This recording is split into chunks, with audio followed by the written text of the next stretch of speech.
me start recording and let me get into central nervous system. Okay, then we can share that. Oh, wait a minute. By the way, there is something else. I don't know if you noticed. I think I was going to try to show you this when I was ending the last Zoom, and then I kind of get tired and I forget. But I just wanted to remind you that, let's see, now where did it just go? Okay, let me.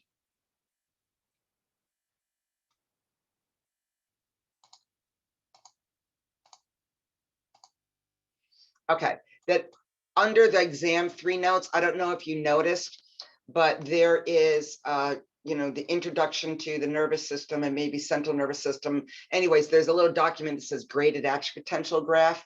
This is what I'm referring to, right? It's sideways because if you do it the other way, it's going to, if you do it like on the horizontal, it's going to cut off part of the drawing there. And of course, this is handwritten, so I don't have the best handwriting, but this shows you graded potentials versus action potentials. On the bottom, if you print this out, landscape, because this is going to be landscape, you have voltage on the top and time elapsing on the bottom. And here you start at -70 millivolts with a resting membrane potential, where you have little EPSPs, IPSPs. Those are graded potentials, types of graded potentials. And then you have enough stimulus to get you to threshold, which is the dotted line. Depolarization, sodium channel opens, sodium channel closed, sodium enters the cell. Then the potassium channel opens, the potassium channel closes down here at the bottom. That's called repolarization. Potassium out, I think it says that on there somewhere. Potassium opens, potassium out. Oh, it should say potassium out. Rats. See, I can never do this perfectly when I'm rushing. And then we have the little overshoot area, which is hyperpolarization. And then we go from the hyperpolarized voltage value back to resting membrane potential using the sodium potassium pump, 3 sodium out, 2 potassium in. So if you print this out, maybe just, put a little bubble in there. This that shows, indicates the direction the potassium is flowing. It flows out of the cell. Sodium flows in, potassium flows out, and the sodium potassium pump puts everything back. So that might be helpful, so you don't have to maybe draw up your own, and then you can practice writing it over and over again. Okay, so let me stop that share and now get into tonight's notes. There's central nervous system. There we go.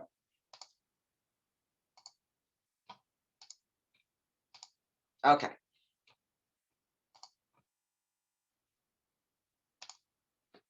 All right, so when it comes to the central nervous system, we're going to be looking at the brain and spinal cord. So when we're looking at the brain, we start with the cerebrum, generally from top to bottom. The cerebrum is all the crinkly parts that you think of as like the whole brain, but it's actually not. But it's a lot of this white matter that we see on the surface. Well, first of all, we just need to kind of define what some of these terms mean. A gyrus is an elevated kind of a bump of that cerebral tissue. Right. We have a specific one structurally called the precentral gyrus and one called the postcentral gyrus, because the precentral gyrus is anterior to and found on the frontal lobe of the central sulcus. A sulcus is a shallow groove separating gyri. It's just like, when you stand up, your shirt or blouse will be nice and flat, but when you sit, the fabric has to fold on itself. That's really what we're looking at, these humps and troughs. The shallow grooves are called sulci.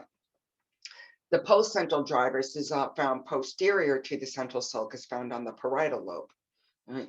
So as a structure, they are the precentral and postcentral gyrus.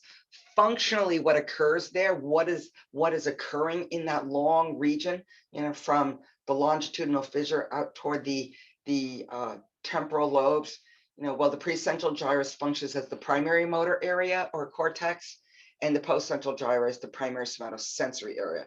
And we'll define those when we get into those respective lobes.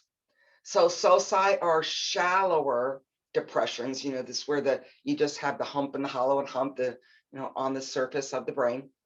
The central sulcus separates the frontal from the parietal lobe, and the lateral sulcus separates the temporal lobe from the parietal lobe and frontal lobe. So it's essentially over your ears. Fissures are deep, deep grooves. We have the longitudinal fissure. that separates the cerebrum into two complete different hemispheres. And the transverse fissure separates all the cerebral tissue from the cerebellum, which is on the posterior inferior aspect of the brain. It's a whole different organ. So this picture is really good. I mean, we also take the cerebrum and we divide it into lobes named for primarily the bones that are superficial to them. So in pink, we have the frontal lobe. Then we have toward the back of it, you can see the pre-central gyrus, that hump all the way from superior to inferior. The central sulcus is the division in between those, a shallow groove. And then the medium colored blue lobe is the parietal lobe. And the first hump that you see there is the postcentral gyrus.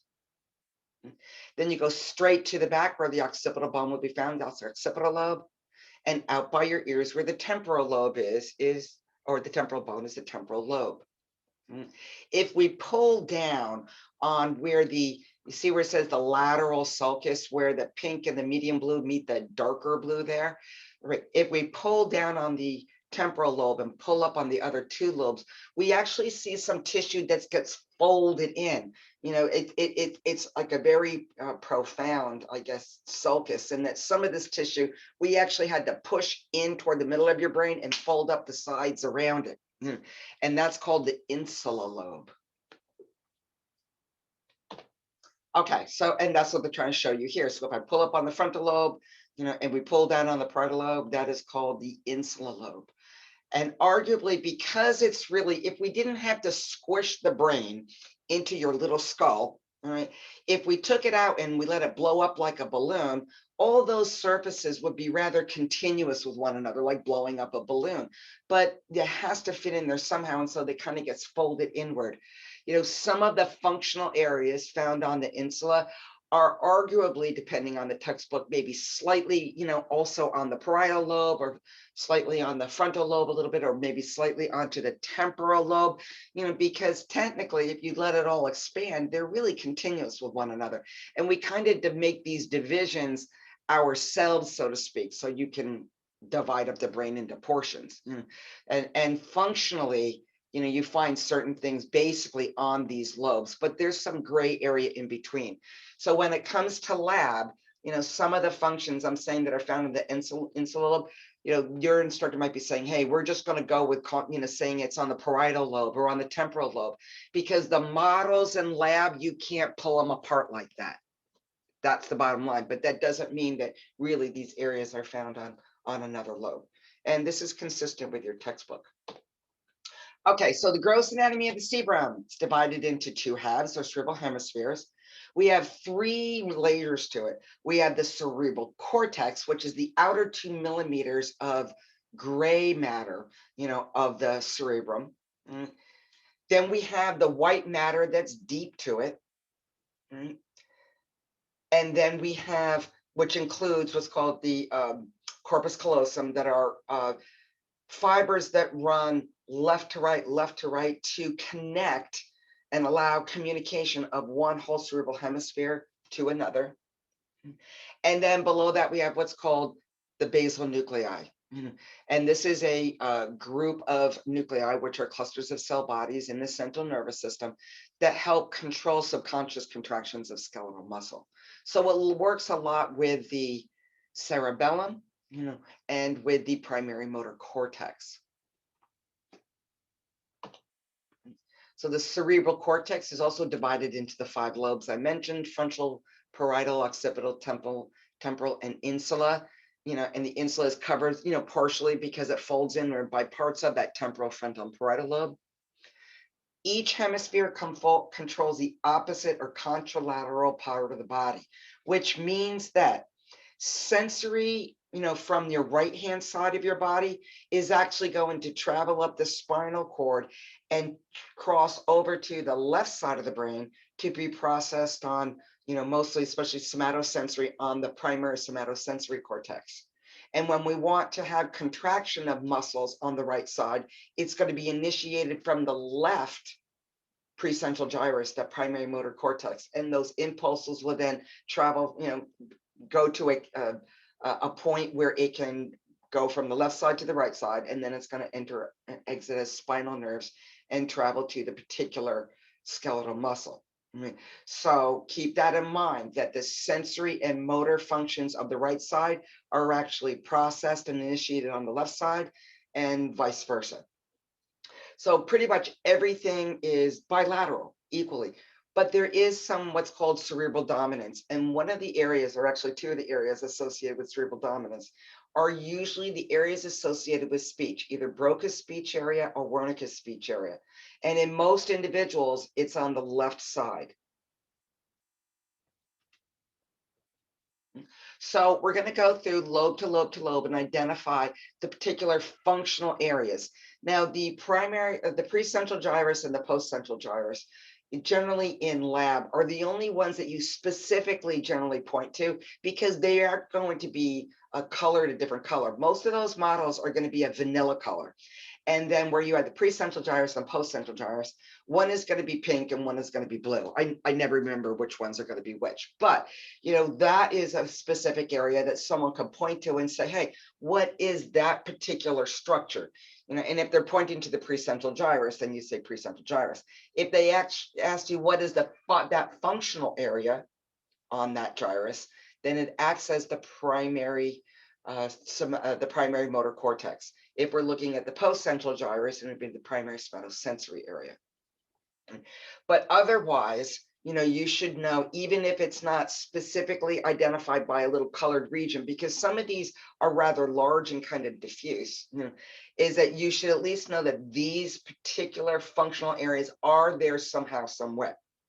So we start with the primary motor cortex, that's the precentral gyrus, controls skeletal muscle movement. That's where we initiate commands for skeletal muscle contraction. To the inferior and anterior aspects, so going to the bottom of that gyrus before you get to the temporal lobe and a little toward your eyeballs side, that is Broca's speech area. That's your motor area of speech. So it kind of makes sense that this motor area is going to be very close and proximal to this other motor area. And that functions to control and originate signals up to muscles associated with speech, muscles of the tongue, the throat, the lips, to form words. And then we have the prefrontal cortex, which is toward the anterior aspect, toward your eyes, toward the frontal bone more. And this is the area of the brain associated with intelligence, judgment, consciousness, and personality. All those things, unique combinations that kind of make you, you. So all three of those areas are found on the frontal lobe. Those are what we call the functional areas, because we're talking about their functions. Then we go to the parietal lobe, which are the flat parietal bones. That postcentral gyrus is the primary somatosensory area. It receives sensory information from all the general body sensations, skin and skeletal muscles, and identifies parts of the body being stimulated. It can also receive information on joint and muscle position called proprioception. Proprioception is knowing where your body is in space without having your eyes open. You don't have to have your eyes open when you're lying on your back to know that, hey, I'm lying on my back and I'm horizontal, or lying on your side.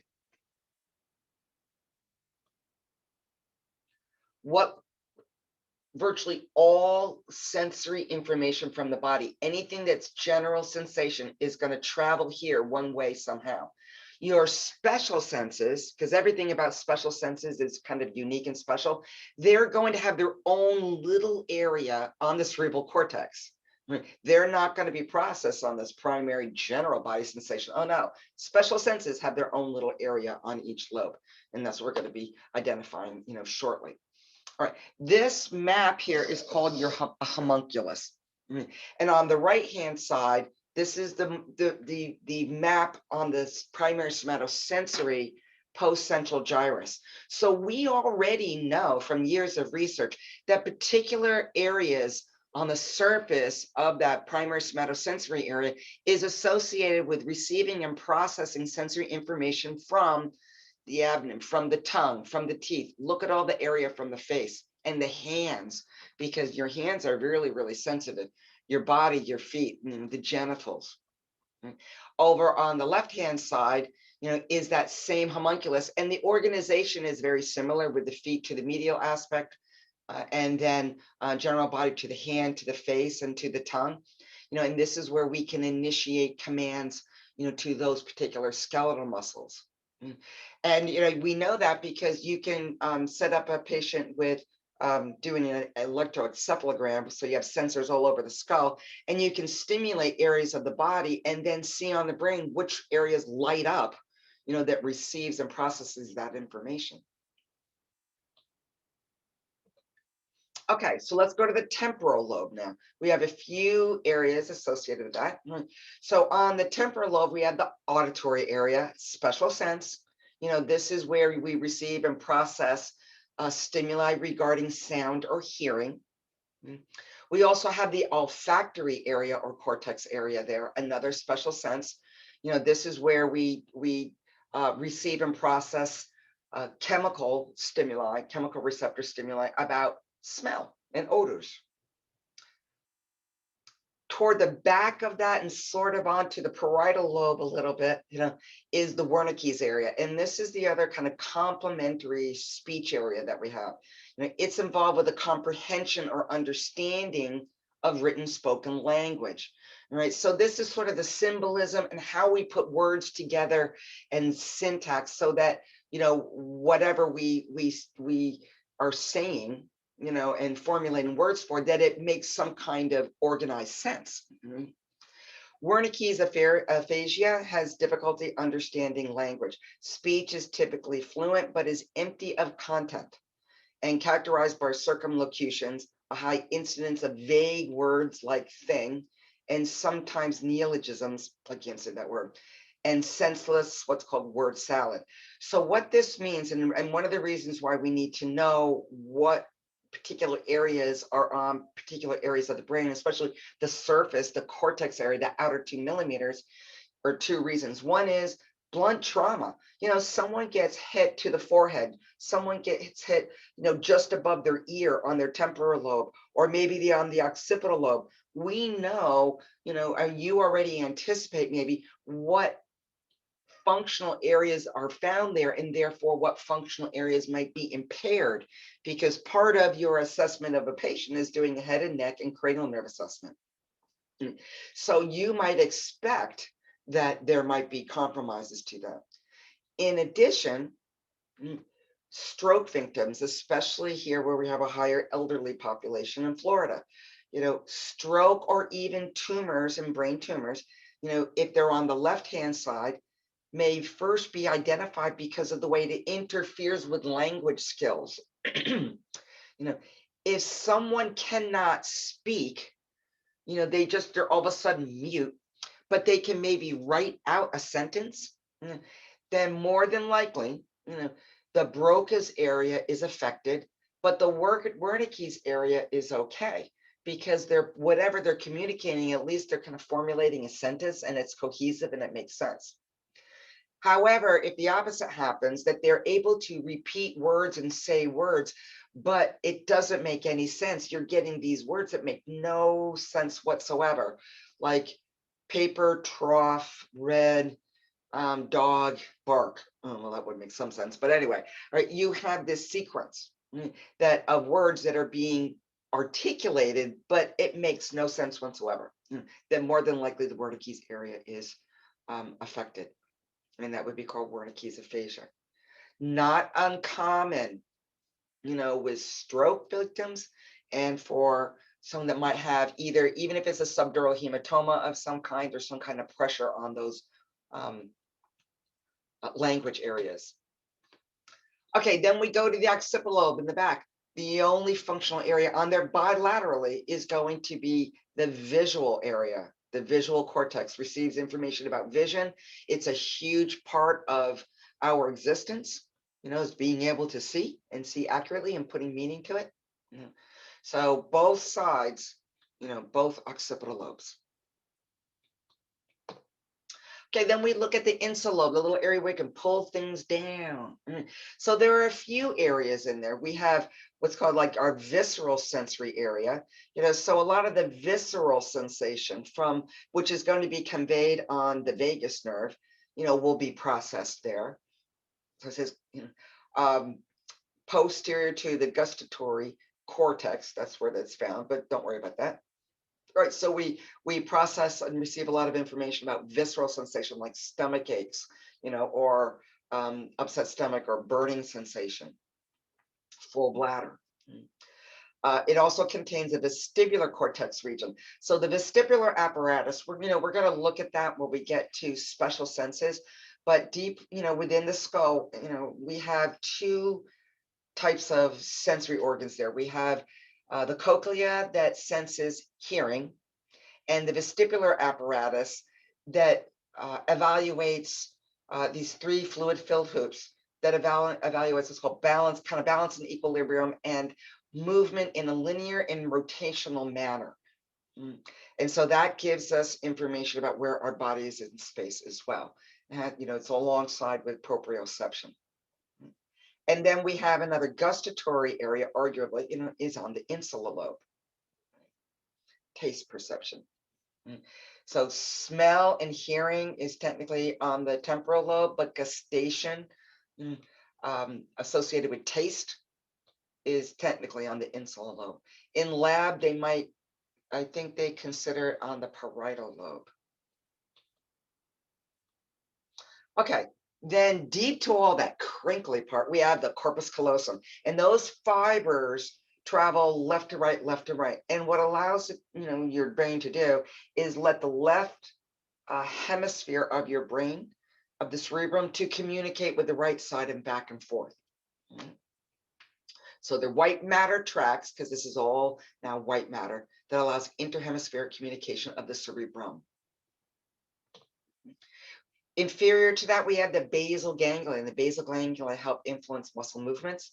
They also help filter out incorrect and inappropriate responses and inhibit antagonistic or unnecessary movements. So, the basal ganglia are going to work alongside with the basal nuclei to filter out inappropriate commands, I guess you could say, to certain muscles to contract, or maybe to don't allow them to contract maybe too hard, or too forcefully, so that it modifies essentially what are going to be ultimately the number of signals traveling down the spinal cord to skeletal muscle to have them contract appropriately.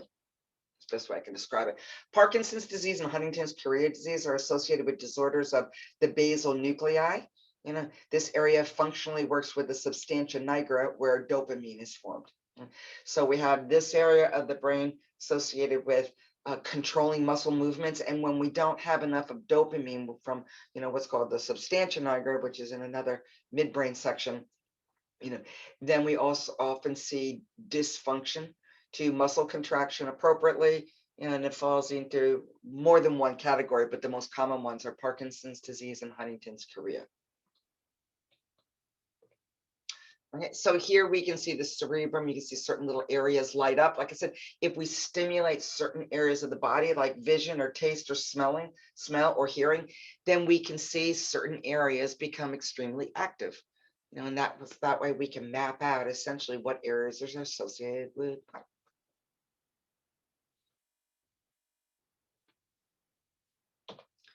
Okay. So now we move on from superior to inferior. We're going to go to the next, general region, which is called the diencephalon. And in the diencephalon, we have three structures with thalamus in the title. You have the epithalamus, the thalamus, and the hypothalamus. So the thalamus is a large egg-shaped region. You have two lobes of it, one on the right, one on the left. And they have a little interthalamic adhesion. So on the models in lab, it'll often be indicated when you split the model in half with this little yellow dot. That is what's called an interthalamic adhesion. That allows communication of kind of one lobe to another. It's another little, what's called like a decussation point. But the thalamus is rather large, kind of egg-shaped region. It's much larger than that little yellow dot.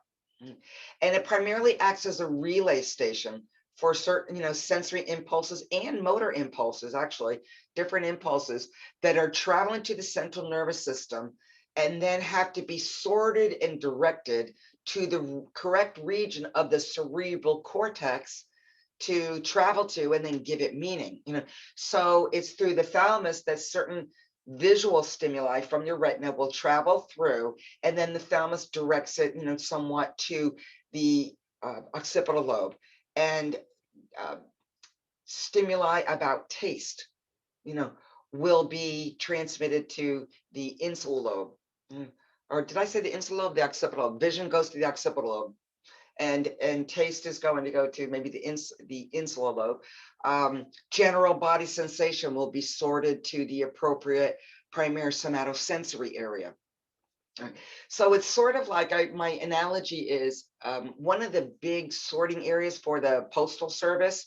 You have small post offices, and then they take in all the mail from locally in that maybe zip code area, and they divide it up into the local stuff that's going to be there, and taken from one area of the zip code to another person. But then some of that mail might be put into a bin that eventually is going to go to Tampa, and then some maybe to Chicago, and some to LA. And rather than send them directly from that little post office, they get transported to a bigger post office. And then they massively, put all the mail that's going to, let's say, Miami, and all the mail that's going to Boston, to Dallas, and so forth. And you sort it massively like that. So, and then you ship it off to that particular city, let's say. That's kind of what the thalamus does. It sorts and helps direct impulses that are traveling through this particular region, of the central nervous system, and directs it to an appropriate area. The epithalamus, epi means above, so it travels above the thalamus and terminates posteriorly as the pineal gland. The pineal gland produces melatonin. That's the hormone that helps induce sleepiness. When it becomes dark, our animal does better, survives best when it tries to sleep and take cover when it's dark, because we don't see in the dark. So that's not a good time to be out running around when there's bears and tigers and stuff running around out there. So we take cover. That's the time, for our brain to shut down and rest and recuperate. And when the sun comes up, reticular activating system, another area of the brain, will be stimulated, and that helps wake you up. Okay, so here we have a picture of the brain, and here in the middle, in the purples, are where we have the diencephalon. So that big, like medium purple area, and it's either called an interthalamic adhesion or the intermediate mass. It's the same thing of the thalamus. That whole big egg-shaped area is the thalamus. Above it and terminating posteriorly is the pineal gland. And then anterior to it, below that interthalamic adhesion or mass, that darker purple triangular region, that's the hypothalamus. That's the hypothalamus. On your models, I think it would be helpful just to identify the pineal gland, because I think it's of relevance. But if you notice it on your models, it's going to be this bright fuchsia colored little gland to the back. The pituitary gland will hang inferior or extend really inferiorly from the hypothalamus. There, that pituitary gland that sits in the sella turcica of the sphenoid bone. Okay, then we, after that diencephalon region there, we still need to talk about the hypothalamus. But then below that in green, we have the midbrain, which is essentially the region right through the midpoint. And then you have what's called the pons, and then the medulla oblongata. The midbrain, pons, medulla oblongata are part of the brain stem. Just while we're looking at that picture, we might as well kind of take a look-see. And then from the medulla oblongata, it continues inferiorly as a spinal cord through the foramen magnum and through the vertebral foramen, all the way down to about the level of L1. Okay, so the hypothalamus, really important gland. This you're going to come back to over and over again in the in A&P too, because the hypothalamus controls the autonomic nervous system to maintain homeostasis. So we have different temperature receptors and chemoreceptors there, as well as other places in the body. Helps regulate body temperature, regulates food and water intake, and it controls the endocrine function by producing certain hormones that act on the pituitary gland, as well as has nerve connections to other parts of the pituitary gland. So the hypothalamus is going to control essentially the secretions of both what's considered to be the anterior and posterior portions of this pituitary gland. Highly functional, important part of your endocrine system. Okay, so then we move on to the brainstem. We have three regions: the midbrain pons and medulla oblongata. So the midbrain is where we have what's called the corpora quadrigemina, which contain reflex centers for visual and auditory reflexes. If you take the model apart, and you don't have to identify this in lab, although it's really helpful to do. I mean, you don't have to do it here at HCC. You know, it's done over there, but you don't identify them here. But there are these four bumps. If you lift up the occipital lobe of the cerebrum and you kind of pull down on the cerebellum in the back, you would see these four bumps, right adjacent to each other, right midline, two upper bumps and two lower bumps. So it looks like a square of four bumps. And they're called colliculi. You have two superior colliculi and two inferior colliculi, one on the right and one on the left. And they contain visual reflex areas for the right and left side, and the auditory reflexes for the right and left side. And they become stimulated when something very, let's say as we're sitting here, let's say all of a sudden you heard a big clap of thunder, maybe outside, and the window is maybe over to your right hand side. When you hear all of a sudden, bam, a big loud noise, you are internally wired to respond to that pretty quickly, because when you don't anticipate something being close to you and all of a sudden it's really loud, that means that this is something that could potentially hurt you. So your reflexes are to look that direction and maybe cover your face or take cover. And it's the same when something quickly comes into your peripheral vision, let's say, to your left peripheral vision, either from, just horizontal or maybe coming down from the sky, but it's more on the left-hand side. When something very quickly and is close to you in your peripheral vision, moving very quickly, it has the same potential threat. And so you are designed to, before you even think about it, is to look that way and maybe duck or cover or, pay attention to it. And those are very important reflexes that are some of these, the wirings that are from, essentially thousands of years ago. The substantia nigra is that other region we were saying that works with the basal nuclei, the basal ganglia, that release the neurotransmitter called dopamine, and that helps also to control subconscious muscle movements. Against loss of that particular dopamine, or L-DOPA, is Parkinson's disease. But this area of the substantia nigra works hand in hand with the basal ganglia. Right, then we go below that to the pons. Contains what's called the pneumotaxic center, helps regulate the normal rhythm of breathing and aids the medulla oblongata with controlling respiratory functions. So the rhythm of breathing is your pattern. The stimulation to breathe and the frequency and the rate of breathing, let's say, like a normal respiratory rate is 12 to 20 respirations per minute. Am I going to try, do I need to increase my respiratory rate because I'm running up and down the stairs and I need to have more oxygen delivered to my muscles? Then that's the area that you're going to stimulate. So the pons helps the medulla oblongata in its functions. The medulla oblongata contains, I should say, the cardiovascular center that regulates heart rate and blood pressure. It's going to work with the hypothalamus also, because the hypothalamus and the autonomic nervous system regulates this. So impulses from the hypothalamus are going to, work with the medulla oblongata to then, regulate your heart rate and the degree of vasoconstriction or dilation, which has a big input on blood pressure, as well as heart rate affects blood pressure. Well, you look at that more in AMP2. The respiratory center, which generates your respiratory rate. And it also controls reflexes for vomiting, sneezing, swallowing, and hiccups. All autonomic reflexes. All right, so here we have, again, another image of, here we have our big old thalamus up there. Right.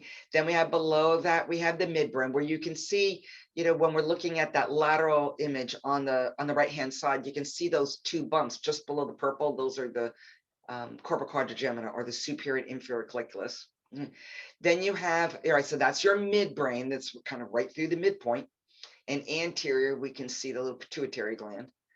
Below that, you have that kind of round region. I call it the belly of the bird, because that's the pons. And then below that, the medulla oblongata.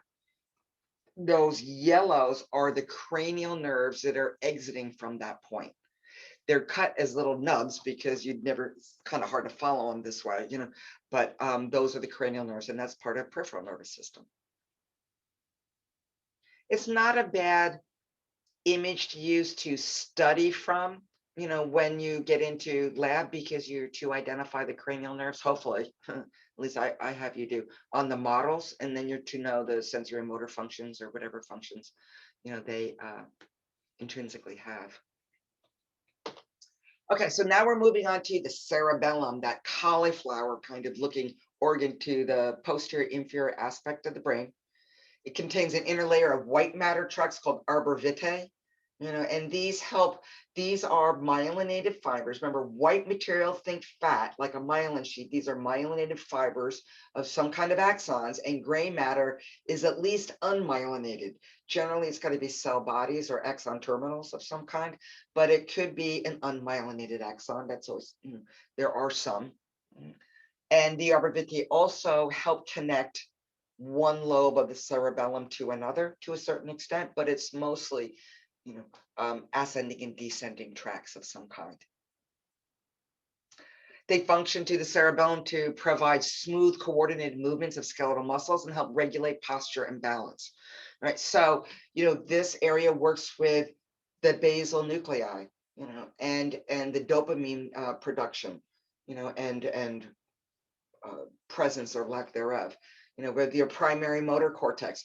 Muscle movement and coordination is a very complicated shared activity. And these areas of your brain are going to bounce back and forth to a certain extent.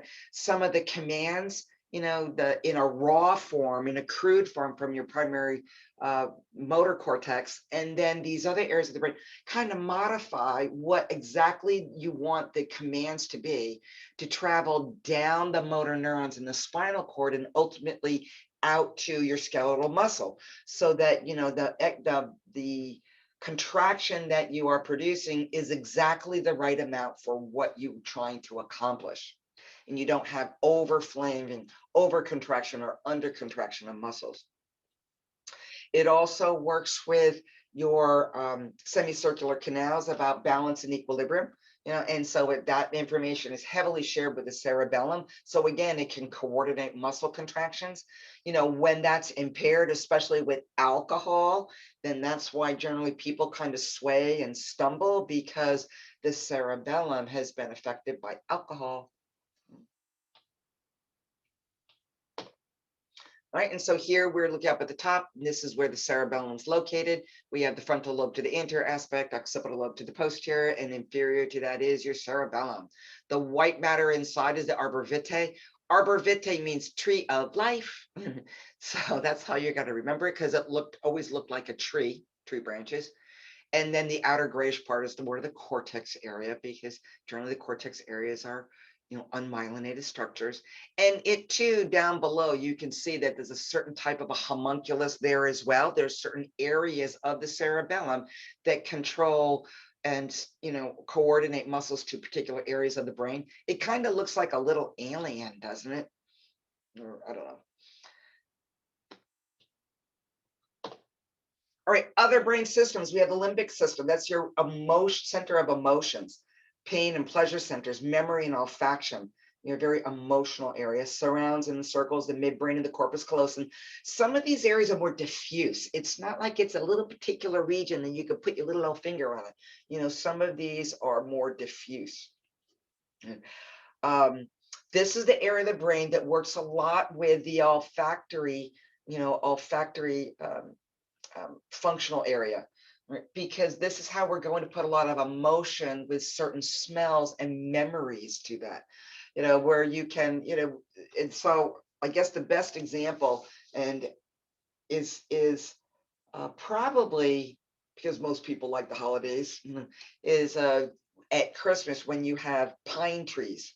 That smell of pine often reminds you of Christmas and hopefully happy times. roasting turkeys and pies and things, often, might remind you of Thanksgiving. Other, positive scents like that, maybe the blooming of certain flowers, like night jasmine or something. We have a lot of night jasmine here, they remind you of springtime or something. Different scents often have memories and then often emotions associated with them. But those can be positive, or I don't want to say positive or negative, but they may be pleasant memories and sensations. They could be unpleasant, especially if you were ever like in a fire, or was exposed to, rather toxic kind of smells, that are not, I don't say toxic, I just say noxious, that are maybe make you feel nauseated or something, then you often create an unpleasant association. But that's probably good, because if it's that unpleasant, it probably isn't good for you anyway, and you should remove that stimulus from your environment. Right, so that's our limbic system, big emotional area. Then we have the reticular formation that's found throughout the brainstem, another diffuse area. It contains what's called the reticular activating system. And this is the part of the brain that works in opposition to the pineal gland. This is the part of the brain that should be stimulated in the morning when the sun comes up, even without Starbucks. And it should help to wake you up and get you going. Maybe not as fast as we would all like, but it wakes you up. It is also the area that will be stimulated when we're in sympathetic mode and fight or flight mode, because again, it will increase your alertness. It also is an area that helps filter out repetitive stimuli, and helps regulate muscle tone. All right, so that takes us to a Kahuti duty. I'm going to get that going, and then I'll break my share and reshare it. Break that.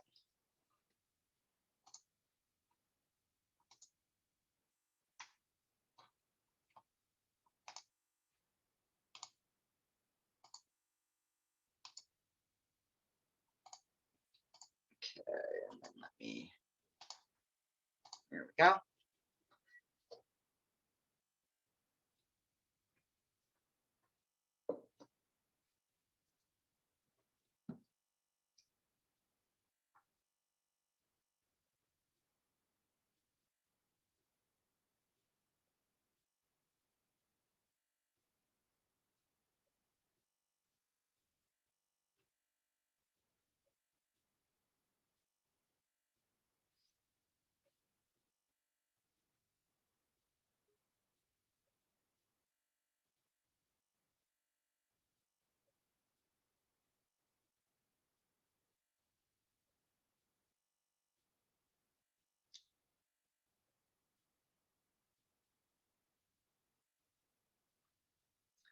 Is anybody else trying to get in? Kahooty doody time for those not at home.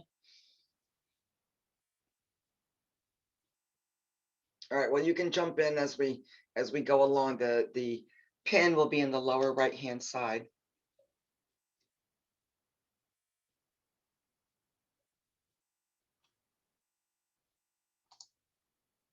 Okay.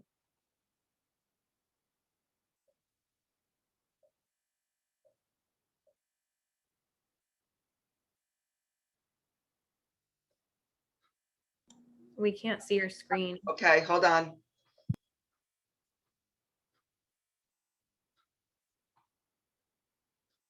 right, hold on. Let me broke the share. Hold on. All right, well, you get a pass on the first one because this tells you basal ganglia influence muscle movements. That is true. Let me move this. I have to move. There we go. That's better on that side. Okay.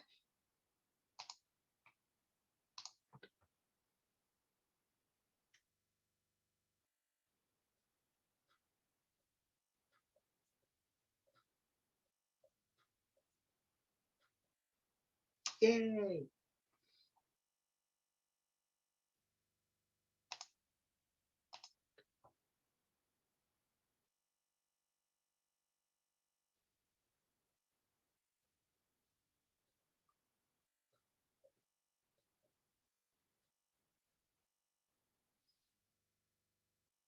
Nice.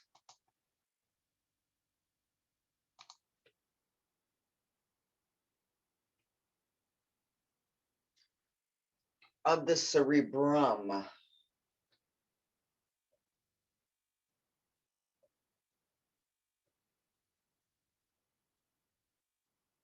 Good.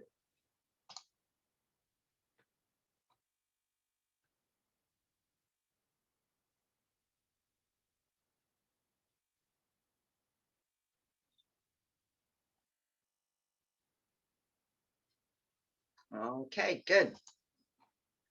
All right, let me break that and go back to the notes.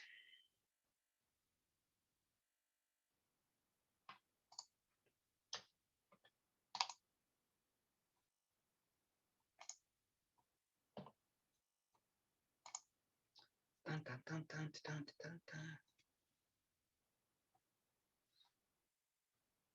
Hold on just a second, because this is.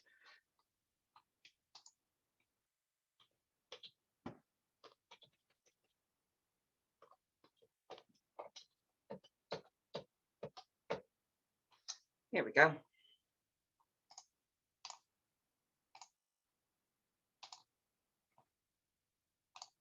Okay. Okay, so now we're going, and by the way, you guys, are you on the nervous system in lab, correct? Rachel, are you doing the nervous system in lab? No. You have exam this week? Yeah, but we're finishing up like the muscles. Yeah, so am I. Okay, well, we'll have it next week, I guess. There's a lot in the nervous system, so you have to get started usually a good week ahead of everything else. But I thought by now you'd be having your practical now that we're starting the new material. But before you have your exam on this, you will be looking hopefully at these models, and pictures and things, in lab very soon, that will then help you see what I'm referring to on these different models, and they're big. So. Okay. Well, there are also models of the spinal cord, even though we have meninges that surround the brain as well. The models that we use for you to identify the different spaces and the meningeal layers and the fluids and things, are found on a very large model cross section of the spinal cord.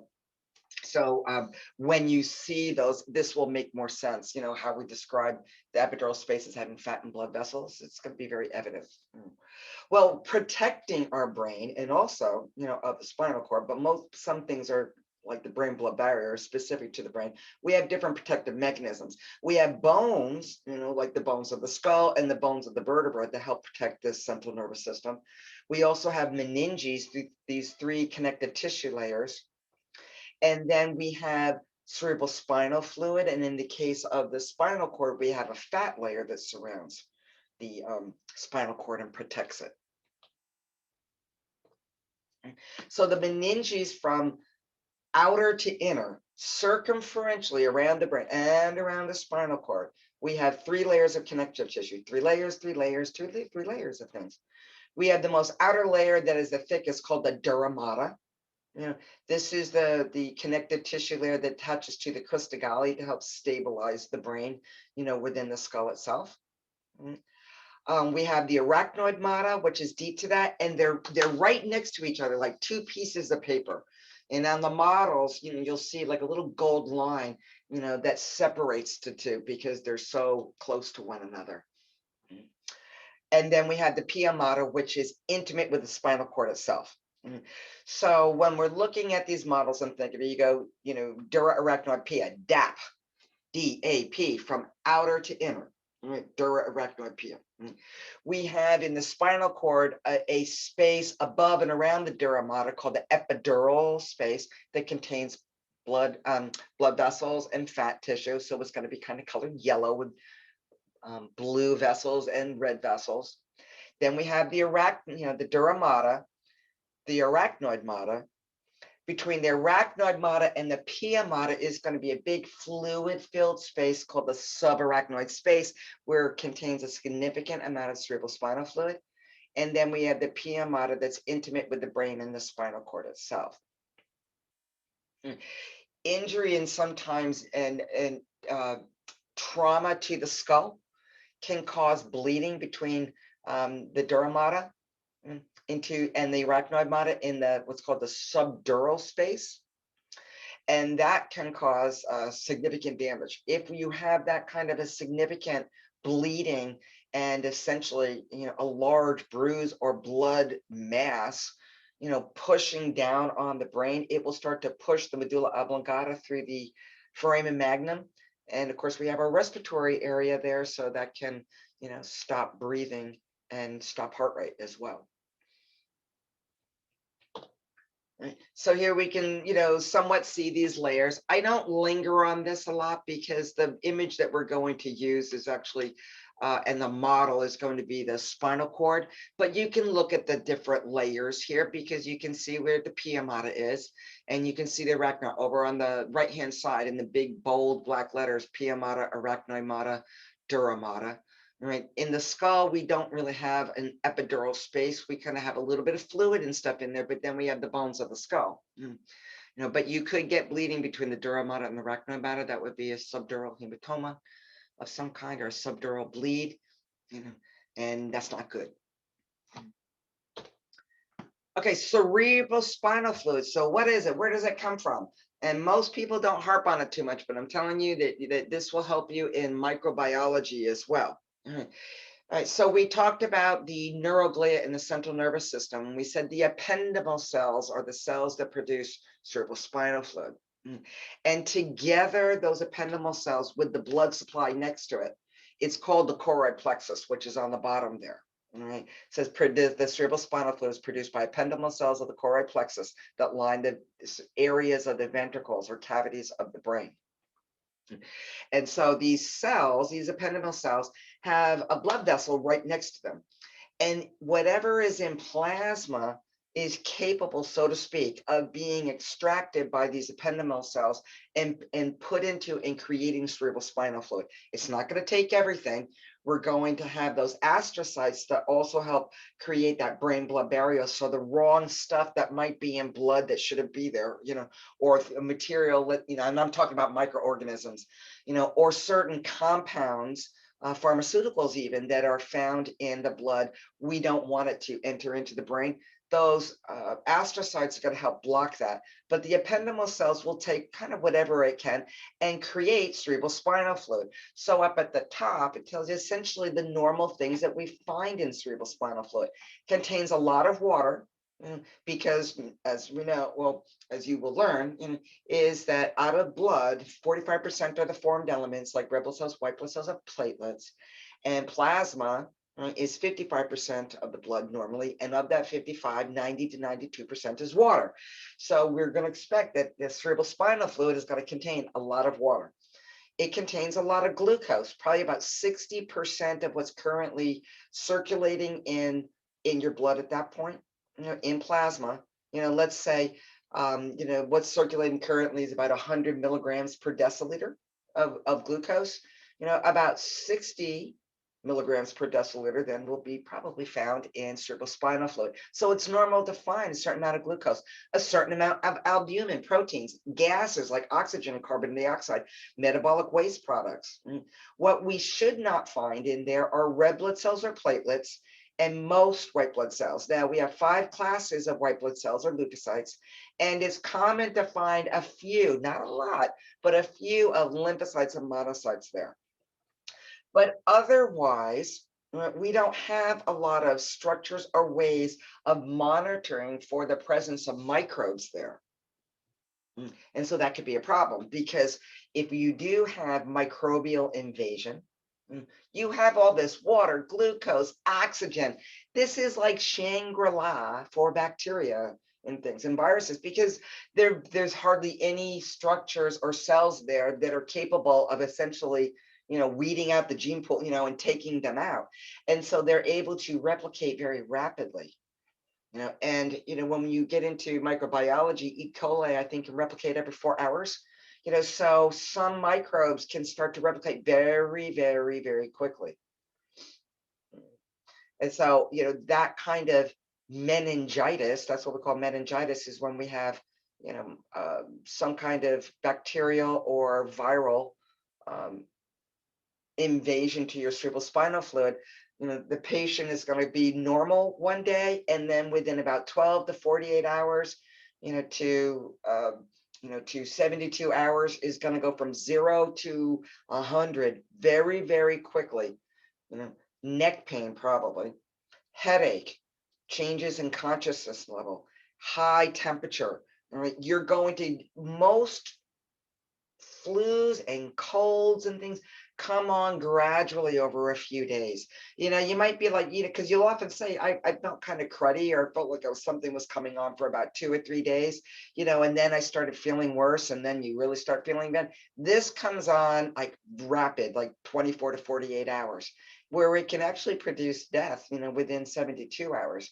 So you monitor rapid changes like that. It's either maybe a meningitis, depending on the symptoms of the person, or it could be a same kind of microbial proliferation within the blood itself, and that's another, again, you want to rapidly get either a spinal tap to evaluate the cerebral spinal fluid, or you take a blood sample and you quick send it down to microbiology, and it gets plated, grown in, an aerobic and anaerobic area, and then you start plating it and seeing what grows. Right, this shows you kind of the pathway of cerebral spinal fluid. Again, it should be aseptic, means it should be devoid of any microbes. And it is produced in the ventricles. You have 2 lateral ventricles in each hemisphere of the brain, and then they connect midline between the 2 thalamic lobes, called the third ventricle, and then anterior to the cerebellum and posterior to the pons is where the 4th ventricle is. And they're all interconnected by cerebral aqueducts, or the aqueduct of Sylvis, it may be called. And you have interthalamic, not interthalamic adhesion, but you have another pathway from the lateral ventricles to the 3rd ventricle, like an interventricular septum, right and left, but they don't have particular names. And then from the 4th ventricle, you either have a continuation of that right through the center of the spinal cord in the central canal. So when we look at the spinal cord cross section and all those meninges, you'll see the central canal that will contain cerebral spinal fluid. And in the subarachnoid space surrounding the spinal cord, we're on the bottom of that image, so to speak, or I guess right in the middle, it says central canal of spinal cord there. But then to the outer margins of the spinal cord, that's the subarachnoid space where the fluid, is kind of circulating. From the 4th ventricle, we have pathways in the median and lateral apertures, that then surround the rest of the brain. So that the brain is sitting in like a pressure-filled water bath. The dura mater is kind of connected at different points of the skull, one of them particularly on the ethmoid bone, of course, and then connected down throughout the spinal cord and through the vertebral foramen. Will have different adhesions. The brain-blood barrier, remember, is due to the presence of the astrocytes, help control the chemical environment around neurons. They allows nutrients like glucose and amino acids, to enter into and be absorbed into the cerebral spinal fluid and circulate through some of the brain tissue there. It also lets some certain lipid soluble substances like alcohol, nicotine, and different anesthetics. That's why they can work so well, or so, I was thinking the anesthetics, not necessarily the alcohol and the nicotine, but right, general functions of the spinal cord. So now we're going to work our way down. We have gray areas of the spinal cord and white areas of the spinal cord. And essentially, it's a way of connecting what's going on in the brain and what the brain wants, let's say wants your organs and your muscles to do. It's going to send them in down elevators and exit out either cranial nerves or spinal nerves to affect whatever those particular nerves terminate on. It also is a conduit for all the sensory information all over your body to travel to the central nervous system, to the spinal cord, and be transported up to the brain, where it can be filtered at the thalamus and go to the right processing area so that you perceive your environment. It also serves as a major reflex center, and we'll look at a couple of reflexes, in the peripheral nervous system. Okay, so once we're down outside the skull, we have the bony protection of the vertebra. We have the meninges, and there's spaces and fluids and fats found there. And then we have the spinal cord itself. We are, so the vertebrae surround and protect the spinal cord. We have 31 pairs of nerves that are going to peel off from the spinal cord and start exiting between the occiput and atlas, C1, and then between C1 and C2, C2 to C3, all the way down the vertebral column. All the way down the vertebral column, so 31 pairs. The meninges are the dura, arachnoid, and pia mater, as you know. We have the epidural space now where we have fat and blood vessels. The fat is a very good insulator and protection, to the spinal cord in that vertebral foramen. The subarachnoid space contains a significant area of cerebral spinal fluid. And the spinal cord travels and terminates really about the level of L1, but the nerves will hang down, what's called the cauda equina. We're going to, look at that again.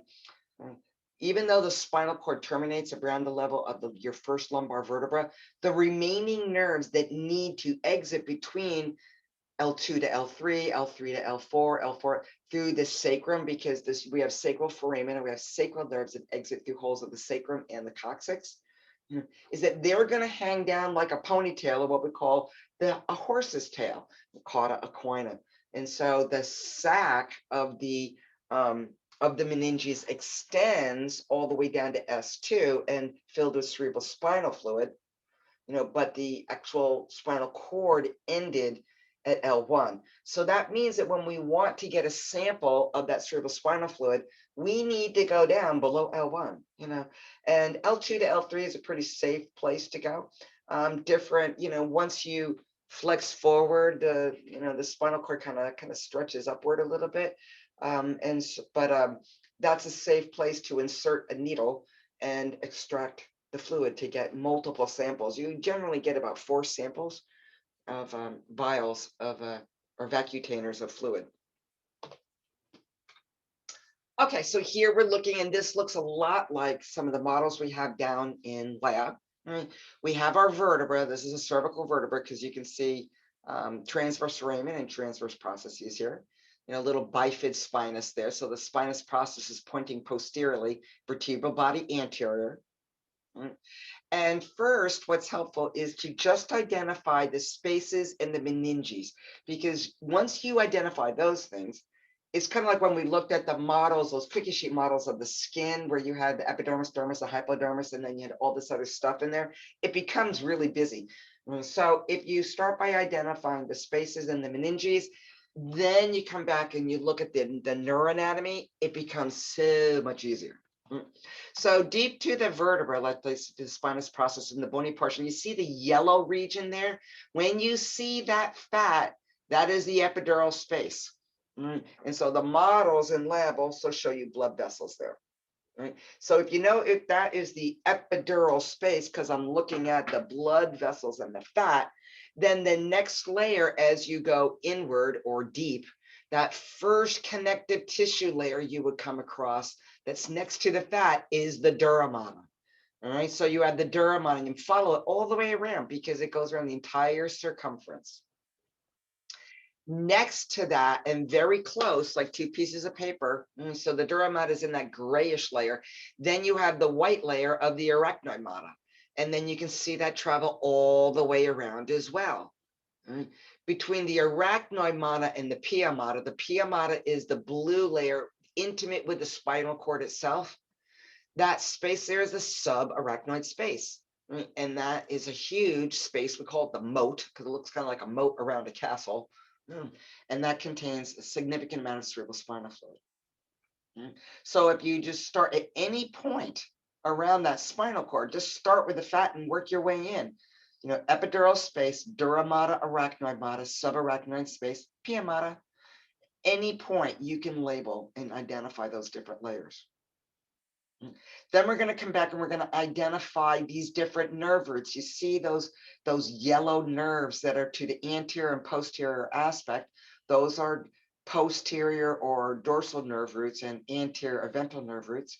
We see the spinal cord itself. We're going to come back to that. All that white matter and the gray matter in the center. The gray matter is kind of in the shape of a butterfly.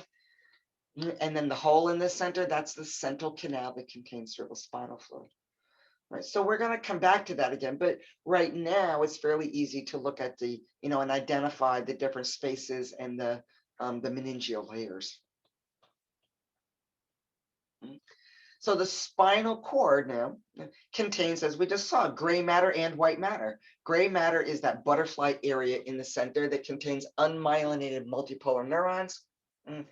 And white matter contains myelinated nerve fibers that carry information up and down to the brain.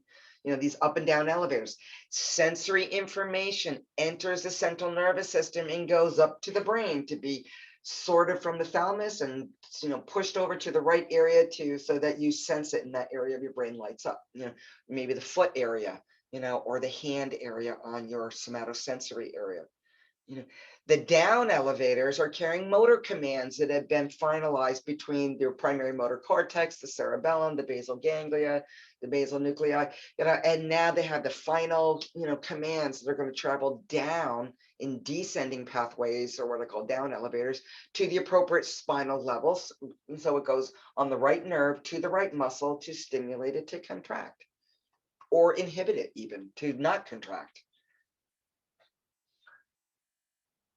The roots, are those ones that I just pointed to, those yellow little cords. You either have, they are representative of, or they contain sensory or motor neuron axons that either are exiting or exiting the spinal cord, but they pass together through what's called the intervertebral foramen. So it's just as if, like in the front door of your house, you open up the door and one person could be walking out as one enters. But then you part company and you go in different directions. That intervertebral foramen is just where the sensory neurons carrying information to the spinal cord and the motor neurons carrying commands away from the spinal cord just have to go through the same doorway, so to speak, and then they can, travel in their appropriate directions. The central canal is the cavity in the center of the gray matter that contains cerebrospinal fluid. The cord ends around the L1 area, so spinal taps are generally done below L3. You could actually do it really between L2, L3, but it can be done below L3. Sometimes that's a little safer. And the cauda equina are the remaining lumbar and sacral roots, that hang down from the spinal cord, that will then continue to exit between each vertebral layer or through each intervertebral foramen between different vertebrae. Right, the gray matter. So we have regions of it, right? And we're going to go kind of back and look at those again. So when we're looking at that butterfly of dark staining material in the central nerve, in the spinal cord, in the central nervous system, you need to get a little orientation. You have to know what side is posterior and what side is anterior. Usually the models are going to have that vertebra there. So the spinous process points posteriorly, and the vertebral body is to the anterior aspect. But if you have a model, and there are some that don't have a vertebra, you just have the spinal cord, then you should use what's called the posterior root ganglion, because you only have posterior root ganglion of the posterior or dorsal nerve roots, which travel to the posterior dorsal aspect of the spinal cord. That tells you what's dorsal, what's anterior, or what's dorsal and ventral, or posterior and anterior. The posterior or dorsal gray parts are called the dorsal horns or gray horns. The ventral and anterior horns are called the anterior or gray ventral or anterior gray horns. And where they are located in the thoracic and lumbar areas, we have actually lateral horns. So what do we find in the anterior or ventral gray horn? This is where the cell bodies of motor neurons are going to be clustered, and then once stimulated and reaching threshold, action potentials will travel on those nerves away from the spinal cord, on the nerve through the intervertebral foramen, and then out to the particular gland or muscle.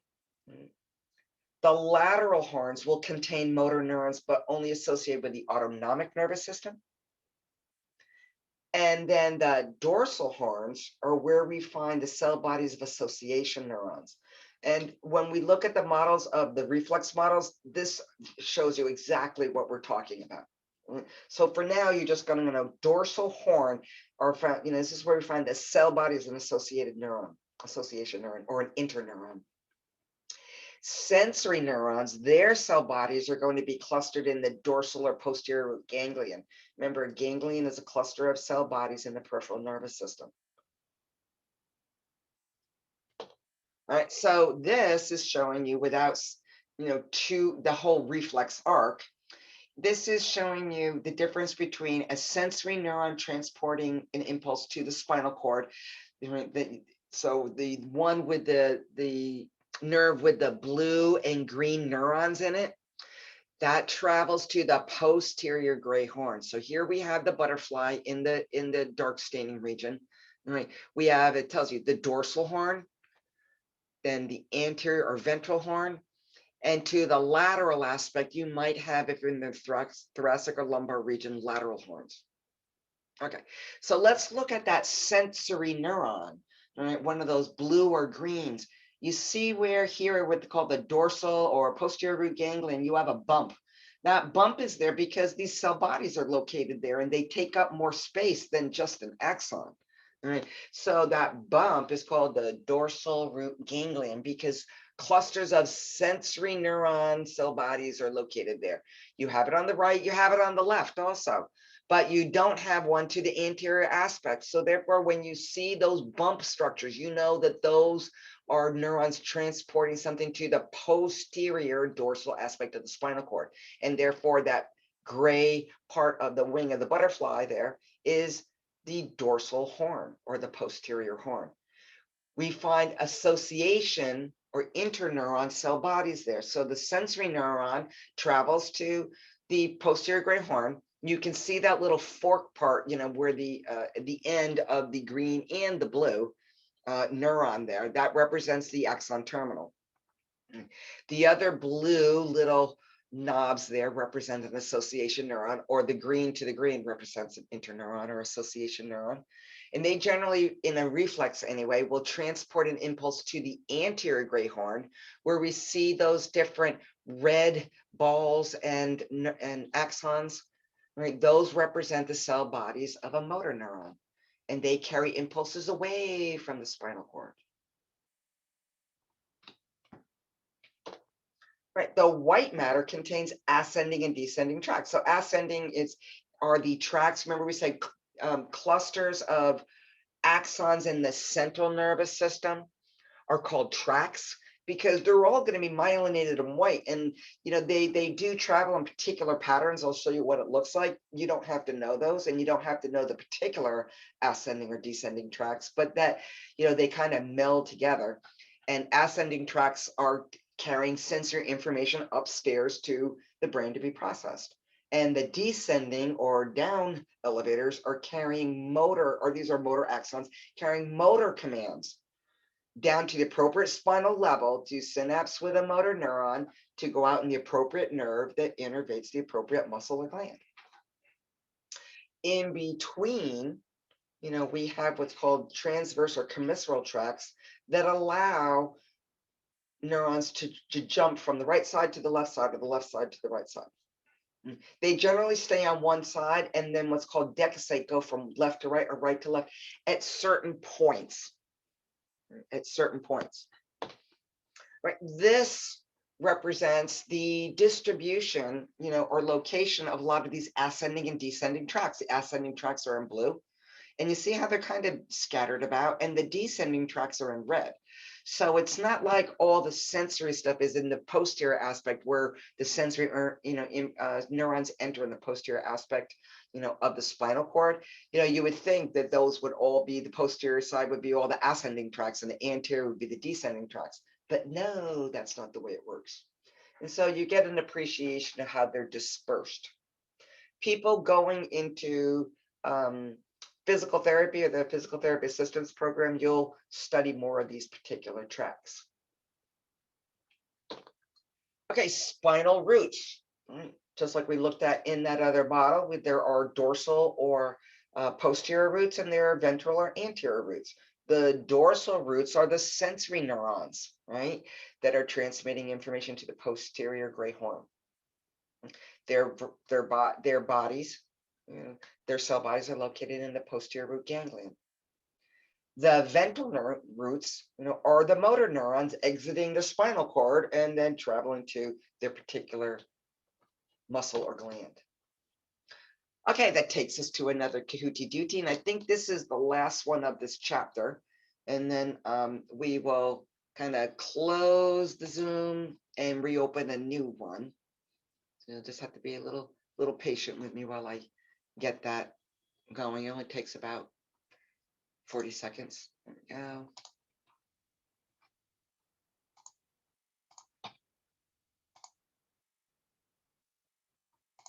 And let me share this new one. There we go.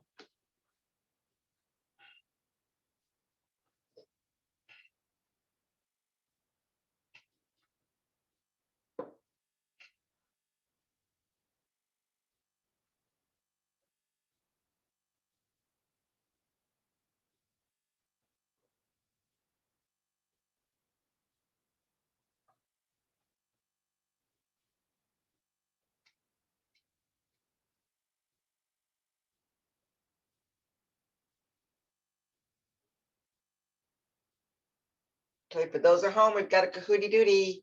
Yay.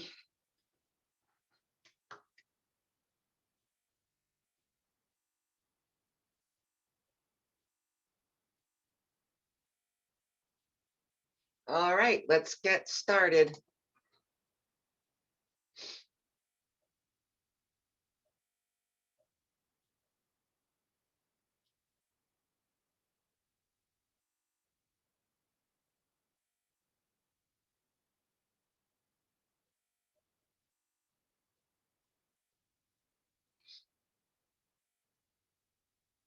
Nice.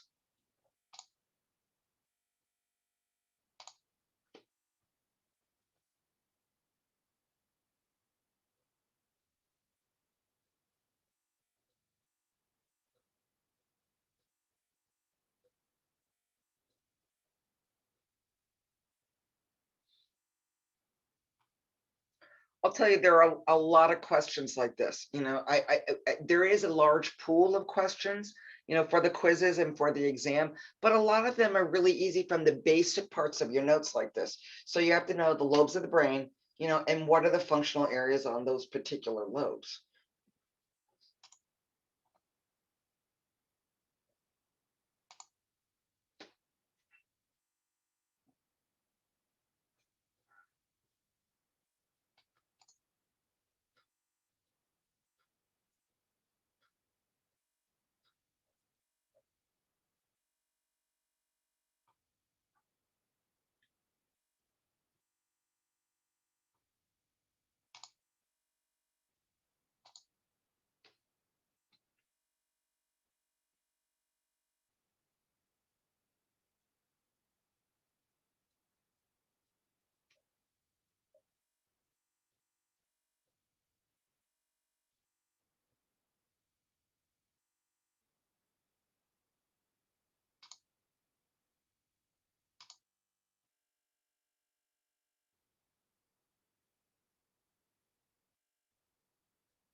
Now, the trick here is it gray or white matter tracks. Oh, I know, that was a tricky one. And it allows for interhemispheric communication, but they're white matter tracks, not gray. That was a tricky doodle one. I didn't write these questions, other students wrote them. Next.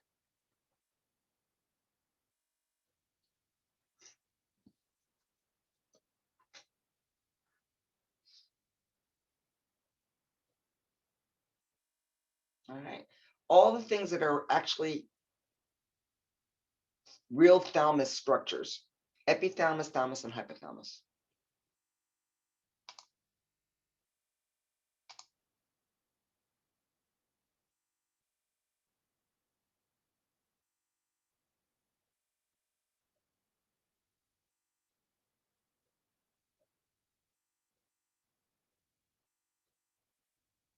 Nice.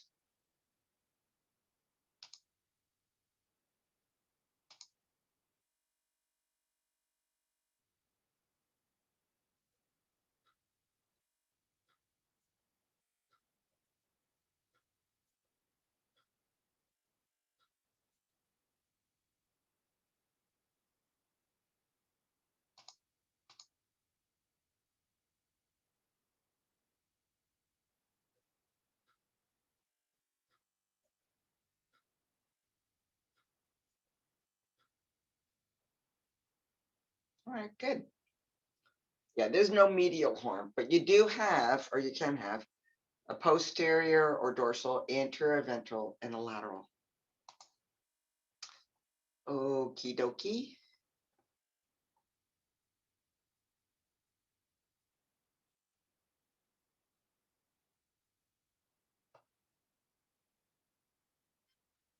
All righty, nicely done. Give that. Okay, so. All right, so that is the end of those notes. So what I'm going to do is we're going to, let me just close that. All right, I'm going to